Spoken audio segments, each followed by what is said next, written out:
Hello, then we are live.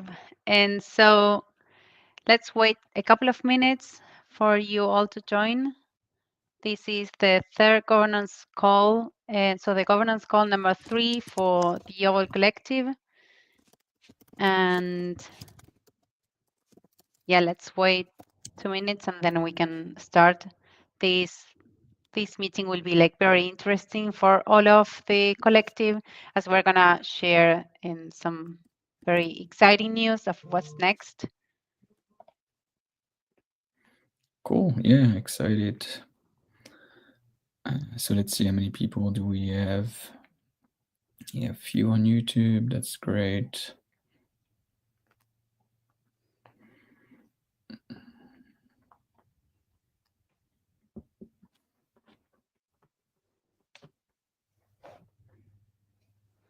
Can Yeah, you let's give it hear another. us? Yeah, Yeah, I think so. I think so. I nice. tried from my personal accounts. All seems to work, and I'm seeing Awesome. people share emojis there, so that's good. Our lovely delegates coming in. That's good. hmm Okay, let's give 1 minute more and then we can start. Thanks, Doi, for saying here good. Hello, hello.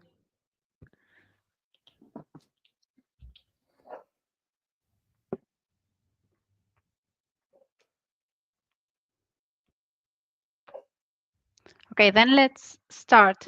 So as I announced it before, and this is like the governance call number 3, and today is March 24th, 2025, and we call this call and the future of the Owl Collective because we will be sharing a lot of exciting news and we're sharing like what's next and everything that we have been working on and with delegates and the community.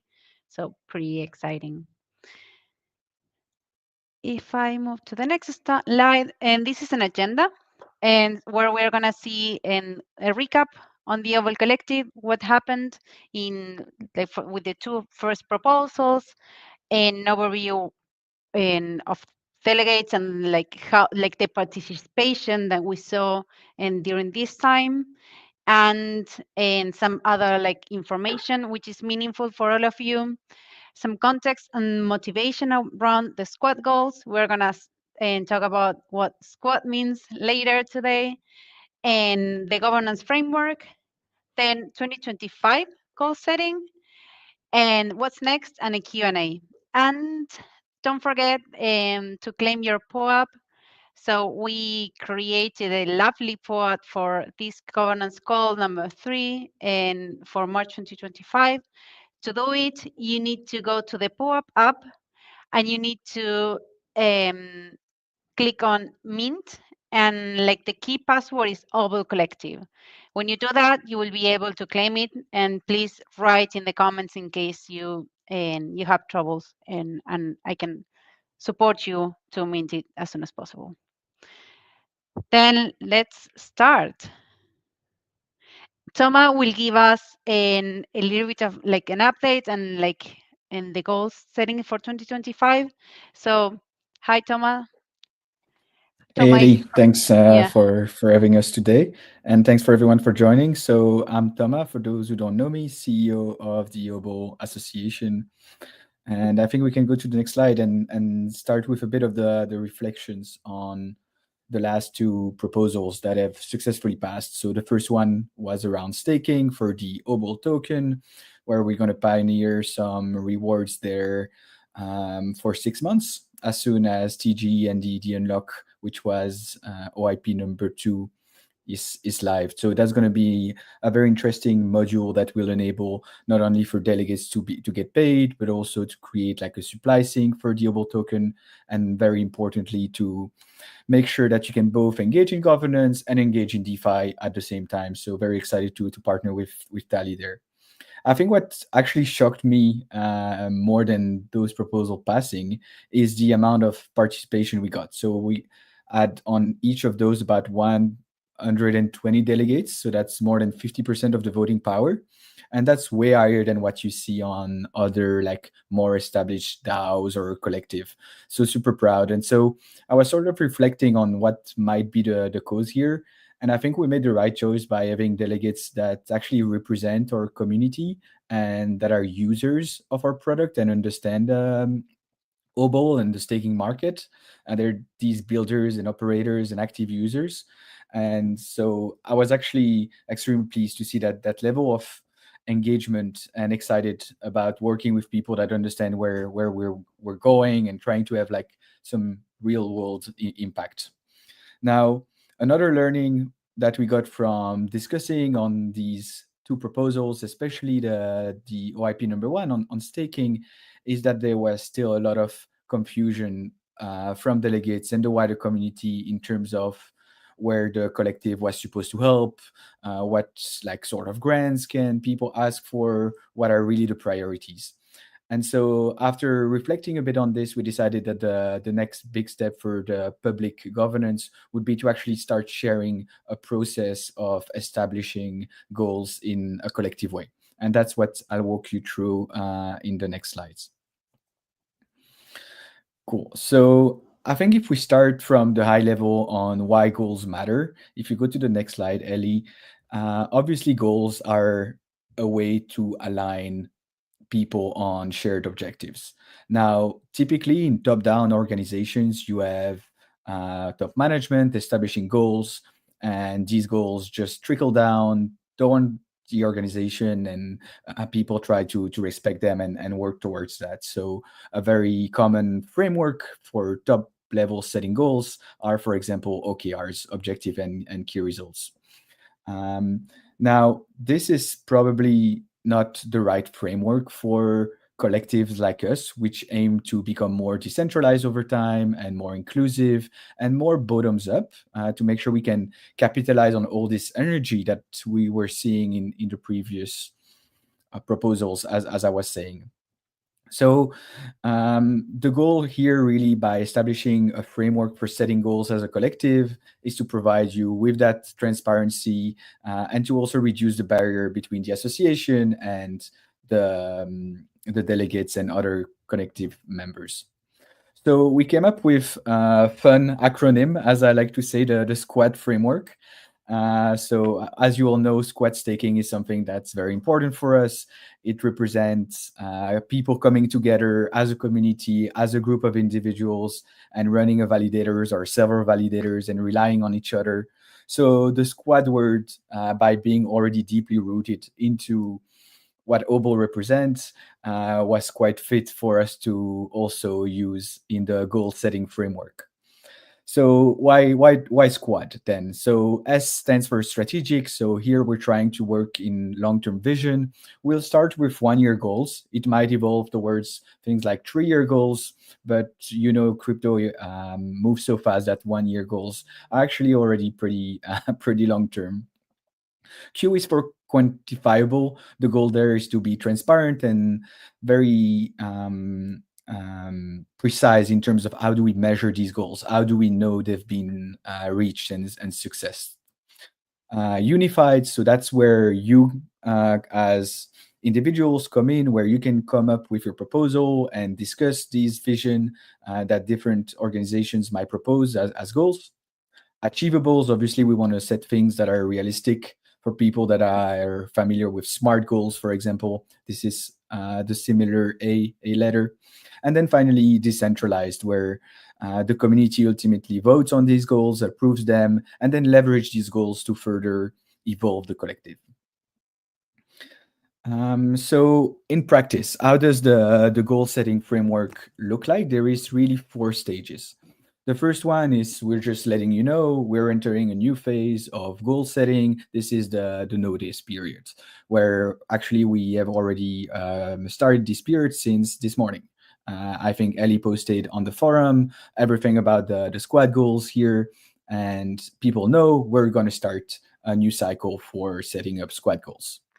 The second stage is the proposal and discussion phase. This is where anyone can submit a proposal, a comprehensive set of goals that will be discussed by other people.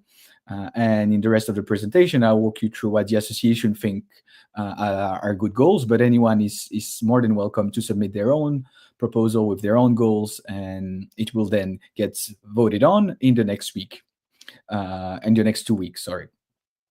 And this is very similar to the other proposal framework that we've had before, where it's a 2 week discussion, 1 week vote. We try to keep that momentum going, as it seems to work well for us at this stage. But these are also things we can change in the future if we think we need more or less velocity. And we've seen other DAOs evolve on these things as well. And then the last stage is just to review and iterate. Today, we're planning for 1 year goals. So starting April 1st, we'll start this cycle, and then we'll see in 2026 where we are, evaluate, see what we've delivered on, what we haven't as a collective, and start proposing new goals. Okay, so with that being said, now I think we can move on to then the association proposal for the squad goals. And again, this is just our proposal. The community can discuss it. We'll try to be as active as possible on the forum. And you can also submit your own entire proposal for the collective if you see that fit. So I think a good way to think about the goals, and anyone willing to submit their goals can look at the one we submitted, is probably to start with a North Star or a vision. And so for us, at least with what the community is involved with, what we really want is to make Obol distributed validators the standard for staking as the most performant, secure, and decentralized way. Ethereum is still the biggest market out there. Staking powers Ethereum. We just saw with Tornado Cash, for example, sanction being revoked, that Ethereum is undefeated. And so our mission as Obol is to keep investing there in Ethereum and other proof of stake network to make it even more performant, secure, and decentralized. So how does that look like from an individual goals perspective? So we came up with 4 pillars, which are the following. The first one is to boost DV adoption. Pretty straightforward. If the goal is to make it a standard, we need more people adopting it. The second piece is around operators and community growth. If we want to boost DV adoption, then we need also people to be able to run these machines. Next is around the Obol token. So we already voted the unlock of the token, but there is still a lot of things to do there around DeFi, around governance, around liquidity. And I think there were some good questions around that when we had the staking proposal. And finally is keep optimizing the decentralized governance, keep decentralizing overall. The goal is that one day me or Ellie are not even on this goal anymore, and it's all decentralized. So our goal is to remove ourselves. And I'll quickly touch on the grants program as well there, which is something that will support the overall goals. Okay, so if we go to the first one in a bit more details, when we think about distributed validators adoption, there is really 3 main buckets that I think we can leverage today. So the first one is around staking and restaking protocols. This is the biggest bucket of adoption for Obol today. This is Lido, this is EtherFi. We just announced Swell. We have a couple more coming up. So these are your liquid staking and restaking protocols. They love Obol because it increases their performance, their resiliency, and their number of operators. So there we are definitely interested in getting help from delegates and the community, and we'll also keep working to develop these partnerships. The second one is around institutions. So you might have seen that staking ETFs are coming. There was recently in New York the Digital Asset Summit, DAS, where it's all about institution capital coming in with the change in the administration in the US. So insurance, custodians, large node operators, centralized exchanges, these are all still very big markets in terms of Ethereum stake that Obol hasn't penetrated much. And this workstream, since it's institutional, is probably more managed by the association and Obol Labs. But any input on the forum from the community is more than welcome. The third big bucket in terms of DV adoption is everything around community squads. So this is people like you and me coming up together, and instead of putting our stake into a protocol or with a centralized exchange, creating a squad together, 4 people, 7 people, making it resilient so that we can all go on holidays and not worry about missing that block that we only get to propose once a year. And there, I think there is a lot to be done with the current delegates and the community and everyone on this goal. So the goal there is to launch more and more squads around the globe. By the way, if you want to see the exact KPIs in terms of what level of success we are thinking around for these different things, you can go to the forum proposal to see exactly what's the baseline data, etc. Okay, cool. So if we go to the next goal, there it's around operators and community growth. As I said, whether it's these ETFs, these community squads, or these protocols, we need operators. We need qualified people, and I know a lot of you are, to be able to run these distributed validators. So the big metric here for us is the silver techni operators, which I believe a lot of you do have, and we want to keep scaling that. So these are people that we know can run distributed validator software properly on mainnet. So this one is pretty obvious and still very important for us. The second one is actually one that I'm pretty excited about. Some of you in this call are probably staking masters, and this was like a specific program where we work with some of you to deliver on very specific pieces of technology or education material that really help elevate the collective. So far, this program was managed very centrally by the association and Obol Labs. And the goal, by introducing the squad goal, is to make it more transparent, fair, and open to anyone. The end format is something like a bounty board where anyone can apply to deliver a specific piece of work, whether that's technical, like a calculator for programmatic rewards, which we announced recently, or a launcher integration like on Avado and Dapnode, these sort of things. So the goal is to be more transparent about these challenges, post a bounty, and anyone can apply to do it. So this Taking Masters program will be a bit redesigned, and that's something that I'm quite excited about if the proposal passes. If we go to the next goal, this is everything around the Obol token, making it useful, making it resilient in DeFi and on centralized exchanges. Obviously, the first step here is just to navigate the unlock and TGE. Because of NDAs, non-disclosure agreements, I can't say much more in terms of when TG is going to happen, but we're working as fast as we can, as per the proposal that you voted, to make sure we unlock the token and list on major centralized exchanges ASAP, let's say. The second piece around the token is deep Obol liquidity. So this is also something that's important. If you want a successful token, you need deep liquidity, both on-chain and off-chain. So for on-chain, we're looking at working with market makers to make sure there is plenty of liquidity on tier 1 exchanges, but then also plenty of liquidity off-chain or on-chain, sorry, through a Uniswap pool, etc. So this is something that the association will pursue. But traditionally in DAOs, a lot of other protocols or people can come up with ideas on how you want to manage, especially the on-chain piece. So I'm more than welcome anyone who wants to be involved in this. All right, and then the last goal, I think, for us today is how do we keep optimizing this decentralized governance? As I said, we were extremely happy with the current level of involvement from a lot of you in terms of the first 2 proposals, and we want to keep pushing there. And so keep the cycle efficient, running. Ellie's been doing a lot of good work there.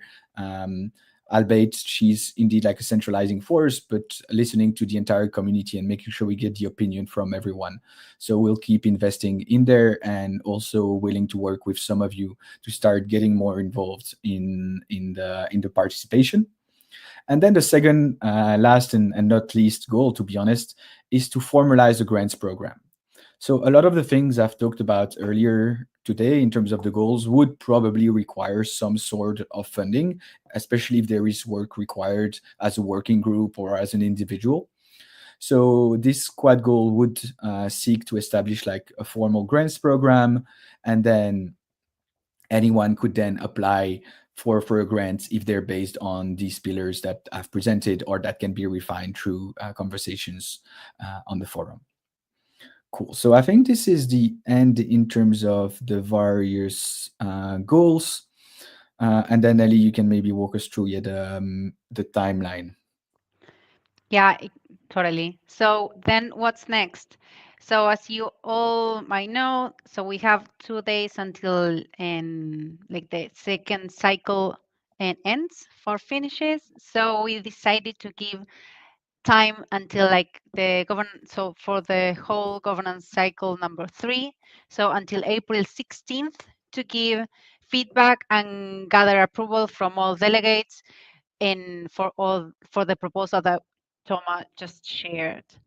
And then what's next? If and we got the approval from four of the top 100 delegates, then from April 17th to April 23rd, we have the on-chain voting in tally.xyz, where and after that you will see if the proposal has quorum, and then if it's how the votes goes, and if we go to the implementation phase.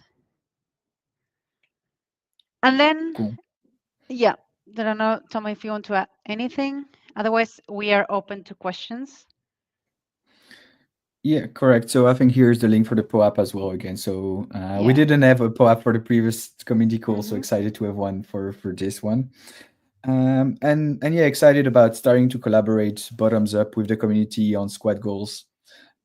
If you have any questions, you can ask them here, or you can ask them in the association proposal, or you can come up with your own proposal as well and try to rally the relevant voting power for it to move to a vote. So it's really open to everyone. So let's see if we have any questions in the chat. Mm,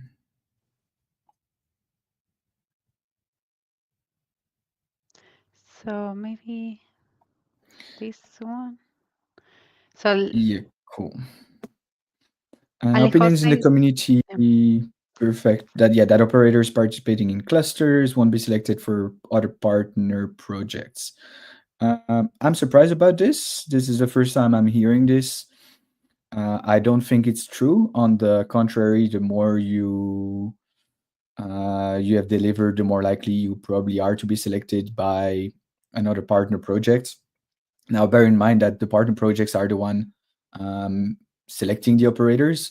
All we can do is provide strong data about how much you've delivered. So I don't think this is necessarily something that's true. Um, okay. let's go to the next one. We're curious about when TG will happen, as well as the initial coin supply on the market. Could you at least give us a hint? Will the TG take place after the last days of the airdrop claim? And regarding this is like the second comment, and regarding the initial supply, is it reasonable to expect around 15 to 20% of the total token supply to be circulating at TG? Cool. So obviously, always TG questions, and I appreciate that. So after the unlock proposal passed, the association is working day and night to get listings on centralized exchanges. Obviously, we are a very serious project and really aiming for like a strong listing on strong venues.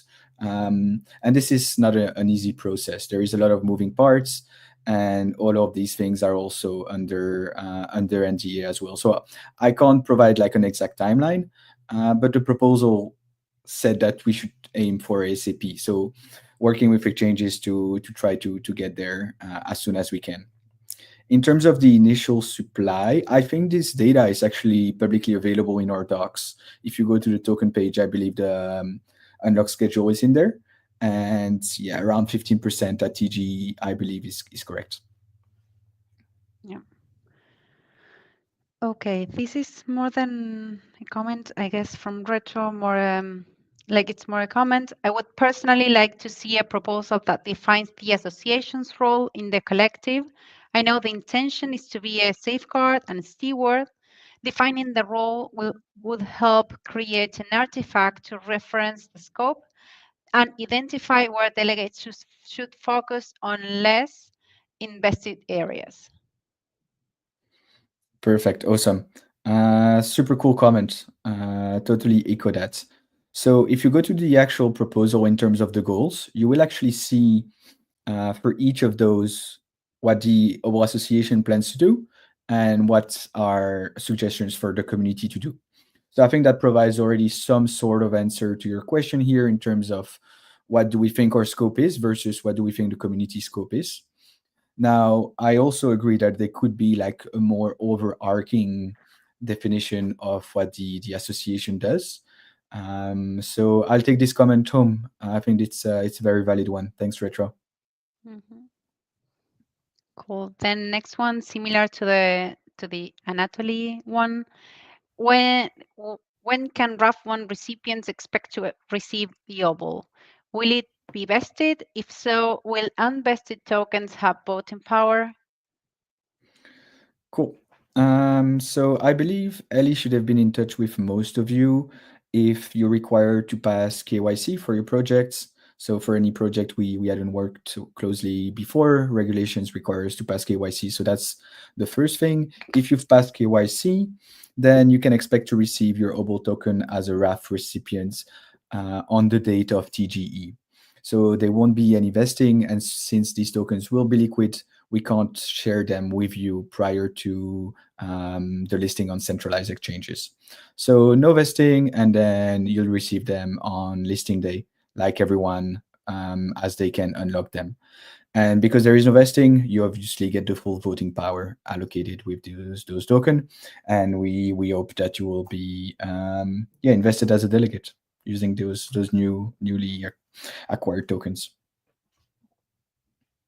Awesome. Let's go to the next one. Obol Collective. We are looking to onboard more members of the green pill community into squad staking. Currently wondering if there is support to getting hardware from Obol or externally. And the next comment, sorry, with the issues with Holy Sky. Oh, sorry. Like I think it's a different question, so we can reply to that one. Yeah, cool. So I don't think we have any active program regarding hardware at the moment. Now, Obo itself is pretty light in terms of what requirements, hardware requirements you need. So if people are already running nodes, running Obol shouldn't really change the requirements in terms of hardware. I know Node regularly runs like contests as well and discounts on their hardware.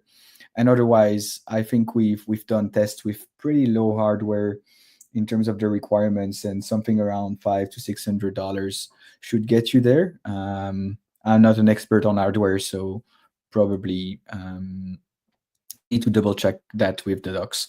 And I think I'm out of battery on my AirPods. Just let me remove them and let me know.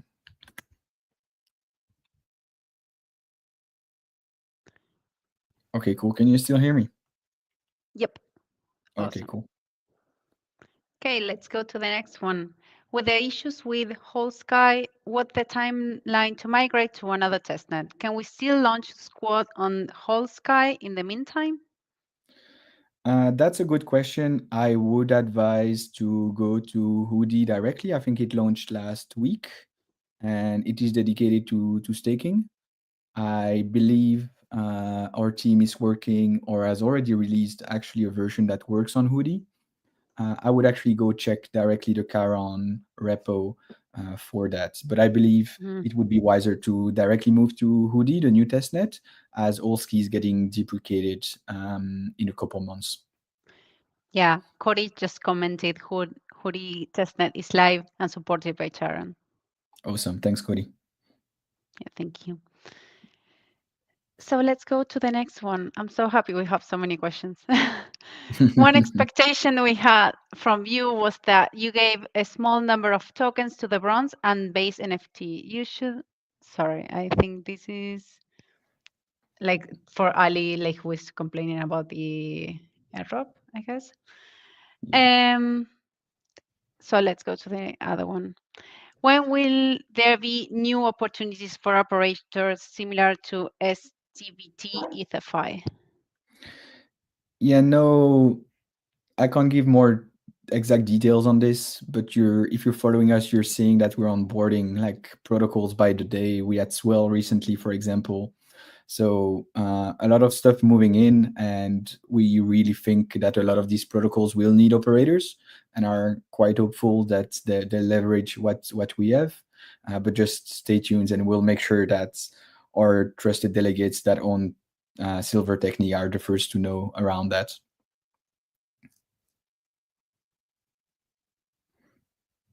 Cool.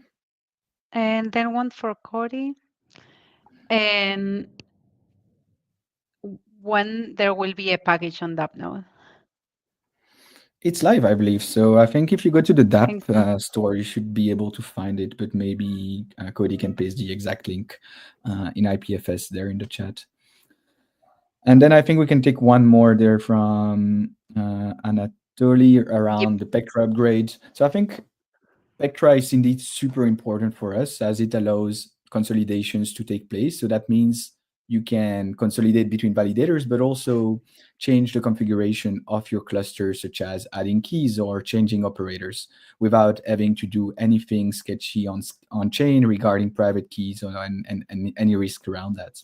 So for us, Spectra was really that key point where we expect a lot of people to migrate their infrastructure, and DV is becoming the standard as per our North Star. So Pectra hasn't come in yet, so obviously I can't comment on whether that's going to be true or not. But again, if you are looking at our recent announcements at the moment, we are increasing TVL fast. We're getting a lot of new partners.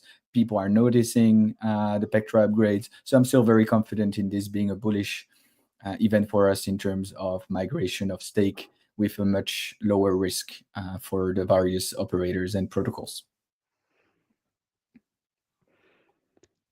And I think this is the last question. So Erkan asked last week, and is there a scenario in which clusters like Lido or end users who use the Obol technology to stake ETH or another asset must own or lock a certain amount of Obol, or has this issue ever been discussed? Thanks, Erkan. I think this is actually a super interesting one. Mhm. So basically, what you're asking is a model similar to Rocket Pool or SSV, actually. Now, the way I look at it is in 2017 era, you had a lot of equity style businesses for crypto, where the goal was to make as much money as possible and then to pass that money through the token via buybacks and dividends. But those were not very welcome from a regulatory perspective back then. So you just had worthless governance tokens and the DAOs accruing a lot of money. Then in 2020, because of that, in that cycle, a lot of the business models started running around token-based business models, and that's where you saw those bonds like Rocket Pool being required to run the infrastructure, and these tokens becoming from governance tokens to utility tokens, where they're used as sort of a sink to create some sort of value or function or reduce the discount or access to run the node, etc. Now, if you look at these protocols that implemented a bond, they've actually moved away from it because it drove a lot of friction in terms of how easy it is to run the software, and it creates that big barrier to enter the protocol. So my personal opinion, seeing the 2024, 2025 era, is a lot of protocols are now moving back to that 2017 equity business, make cash, and then try to distribute it through buybacks. We're seeing Aave, we're seeing Maker. They're all moving to buybacks and sort of dividend-like. With the staking proposal pass, we also have the infrastructure to go that route. But this is obviously something that would be subject to governance if we ever came to that.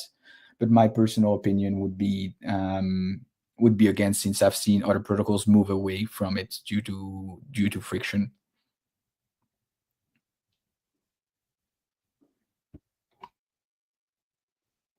Awesome. So I don't know if anyone else has a question. Otherwise, we can finish the call. Yeah, perfect. So please take a look at the proposal on the goals. Let's have a nice conversation there. Really looking forward all the engagement, especially after the staking proposal, which was super insightful in refining how we think about things. And if you also want to come up with your proposal, you can. And yeah, let's start aligning on goals, and then we'll be able to move towards grants program and working groups. So all sort of things coming up. The collective is still very young, and so plenty of opportunities Mhm. for everyone. Thanks for joining Mm, in. I appreciate the time, and have a nice thank rest of the you. day. Thank you all. And please, like, if you have any questions, feel free to ping us on Discord. Bye.